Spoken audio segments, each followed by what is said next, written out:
घुमटे, मुखी अमृताची वाणी, देह देवाचे कारणी. सर्वांग निर्मळ, सर्वांग निर्मळ, चित्त जैसे गंगाजळ. मुखी अमृताची वाणी, देह देवाचे कारणी. तुका म्हणे जाती, तुका म्हणे जाती, ताप दर्शने विश्रांती. मुखी अमृताची वाणी, देह देवाचे कारणी, देह देवाचे कारणी. प्रस्तुत प्राप्त समय आज या ठिकाणी आपल्या तीर्थक्षेत्र पारुंडी गावामध्ये ब्रह्मनाथ महाराजांच्या भगवान परमात्म्याच्या महाद्वारामध्ये, भगवान परमात्म्याच्या महाद्वारामध्ये पर्व विशेष भागवत धर्मी नृसिंह जयंती, श्रीरामनवमी, कृष्णाष्टमी, वामन जयंती आणि उत्तम उत्तम महाशिवरात्र असे आपल्या भागवत ग्रंथामध्ये 5 पर्वकाळ सांगितलेले. पहिला पर्वकाळ आहे नृसिंह जयंती, दुसरा पर्वकाळ श्रीरामनवमी, तिसरा पर्वकाळ गोकुळाष्टमी, चौथा पर्वकाळ वामन जयंती आणि 5वा पर्वकाळ उत्तम उत्तम महाशिवरात्र. आणि या 5 पर्वकाळांपैकी एक असणारा महान असा पर्वकाळ म्हणजे मर्यादा पुरुषोत्तम प्रभू रामचंद्र भगवान परमात्म्याचा जन्म उत्सव. प्रतिपदेला असतो त्याला गुढीपाडवा असं म्हणतात. कालच गुढीपाडव्याचा सण झाला. 3.5 मुहूर्तापैकी एक शुभ मुहूर्त की या दिवशी मुहूर्त पाहण्याची गरज नाही, म्हणून प्रतिपदेला असतो त्याला गुढीपाडवा म्हणतात. म्हणून प्रस्तुत प्राप्त समय हरी कीर्तन सेवेसाठी निवडलेला अभंग, दिहूचे महान साधू, वैराग्याचे मुकुटमणी आणि या वारकरी संप्रदायाचा कळस असणारे श्री क्षेत्र देहू निवासी जगद्गुरु तुकाराम महाराज यांचा 4 चरणाचा वैष्णवांची लक्षणं वर्णन करणारा, संतांची लक्षणं सांगणारा अभंग सेवेसाठी निवडलाय. विठ्ठल अवतार स्वामी निवृत्तीदाता, महाविष्णूचा अवतार सखा माझा ज्ञानेश्वर. ब्रह्म सोपान तो झाला, भक्ता आनंद वर्तला. आणि चौथी आदिशक्ती मुक्ताबाई, दासी जरीला हे पाय. हे 4 देवांचे अवतार माझ्या जगद्गुरु तुकोबरांच्या दृष्टीसमोर आहे. याचं कारण जर काय असेल, बीज जर शुद्ध असेल तर फळ रसाळ आणि गुंती मिळाल्याशिवाय राहत नाही.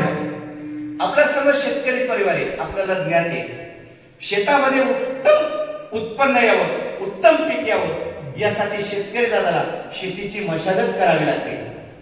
त्यामध्ये तण काढावं लागतं, धसकट काढावं लागतं, मशागत करावी लागते, बीज पेरावं लागतं, पाणी द्यावं लागतं, खत टाकावं लागतं. मग उत्तम प्रकारे उत्पन्न प्राप्त झाल्याशिवाय राहत नाही. ज्ञानोबा एक गोड ओवी सांगतात. का मुळाहुनी बीज काढले, मग निर्वाळले भूमी पेरले, तरी ते सांडीवाने विखुरी गेले.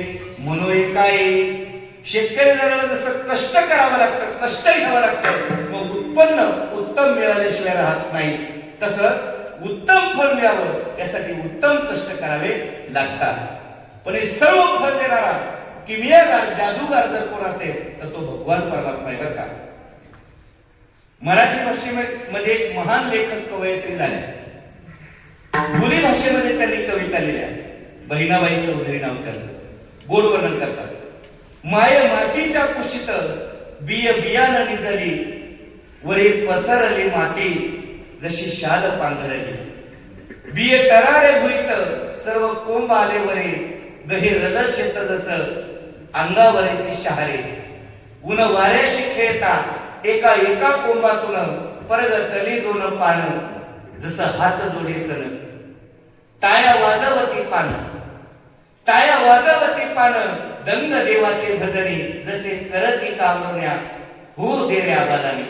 दिसा मासा होय वाढ, दिसा मासा होय वाढ, रोप झाले आता मोठी, पिकाले बहार झाली शेतामध्ये दाटी कसे वाऱ्याने डोलती कसे वाऱ्याने डोलती दाणे आले गाडी गाडी दैव गेलं रे उघडी देव अजब गारुडी दैव गेलं रे उघडी देव अजब गारुडी तो किमयागार जादूगार जर कोण असेल तर तो भगवान परमात्मा आहे म्हणून चाले हे शरीर गुणाचे सत्ते गुण बोलविते धरिलीन देखवी ऐकवी एक नारायण दयाचे भजन चुकू नका हे सर्व काय करणारा किमयागार जादूगार भगवान परमात्मा आहे म्हणून उत्तम कष्ट असेल श्रमाच्याच केलेल्या यशाची फळं फुलं काय होतात शोभून दिसत असतात बीज जर शुद्ध असेल तर फळ रसाळ आणि गुंती मिळाल्याशिवाय राहत नाही प्रत्येक आई वडिलांना वाटतं आपली मुलं सुसंस्कारक्षम घडावी गुरुवर्य परमपूज्य वैकुंठवासी कोंडाजी बाबा डेरे आणि या आश्रमातील आमचे सर्व बाल गोपाळ वारकरी आहे या लेकरांसारखी आमची मुलं घडावी असं प्रत्येक आई वडिलांना उदाहरण पुण्येन आत्मपुण्येन सौभाग्यता आईच्या पुण्याने मुलगा सुशील होतो वडिलांच्या पुण्याने मुलगा चतुर होतो वंशाच्या पुण्याने मुलगा उदार होतो आणि स्वतःच्या चांगल्या कर्माने भाग्यवान ठरतो मोठ्या पदावर जातो साहेब होतो आळंदी पंढरीचा वारकरी होतो आता विरुद्ध बाजू आहे का उन्माद मातृदोषेन पितृदोषेन मूर्खता कर्दैवंश दोषेन स्वकर्म दोषात दरिद्रता आईच्या दोषाने मुलगा उन्मत्त बनतो पित्याच्या दोषाने मुलगा मूर्ख बनतो वंशाच्या दोषाने मुलगा कंजूस बनतो आणि स्वतःच्या वाईट कर्माने अधोगतीला जातो अभ्यास न केल्यामुळे नापास होतो पण आमची ही लेकरं जर पाहिली तर तुकोबराय सांगतात शुद्ध बीजा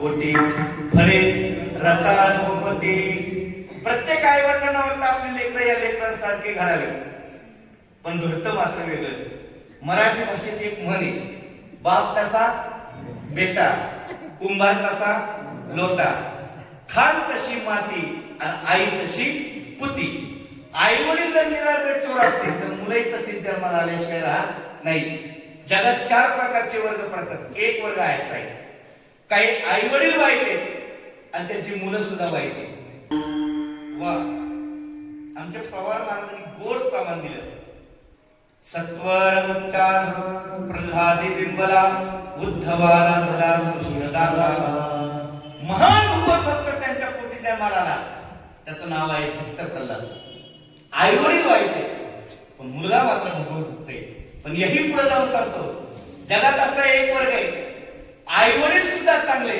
आणि त्यांची मुलं सुद्धा चांगली याचं मूर्तिवंत उदाहरण विठ्ठलपंत कुलकर्णी आणि आई रुक्मिणी माता विठ्ठलपंत कुलकर्णी आणि आई रुक्मिणी माता यांनी संन्यास ग्रहण केला सद्गुरूंच्या मार्गदर्शनाने पुन्हा ते ग्रस्त आश्रमात आले आणि 4 देवांचे अवतार त्यांच्या पोटी जन्माला आले तिन्ही देव जैसे परब्रह्मीचे ठसे जगी सूर्य जैसे प्रकाश दे धन्य तो निवृत्ती धन्य तो सोपा धन्य हा निधान ज्ञानदेव आणि चौथी माझी आदिशक्ती मुक्ताबाई बोलो आणि कनकाई मातेच्या पोटी ज्यांची कीर्ती अभयाची झाली असे जगद्गुरु तुकोबराय जन्माला आले निश्चयाचा महावीर बहुत जनांसी आधार अखंड स्थितीचा निर्धारो श्रीमान योगी जाणता राजा छत्रपती शिवाजी महाराज मासाहेब जिजाऊ आणि शहाजी राजांच्या पोटी जन्माला आले याचं कारण जर का असेल बीज जर शुद्ध असेल तर फळ रसाळ आणि गुंती मिळाल्याशिवाय राहत नाही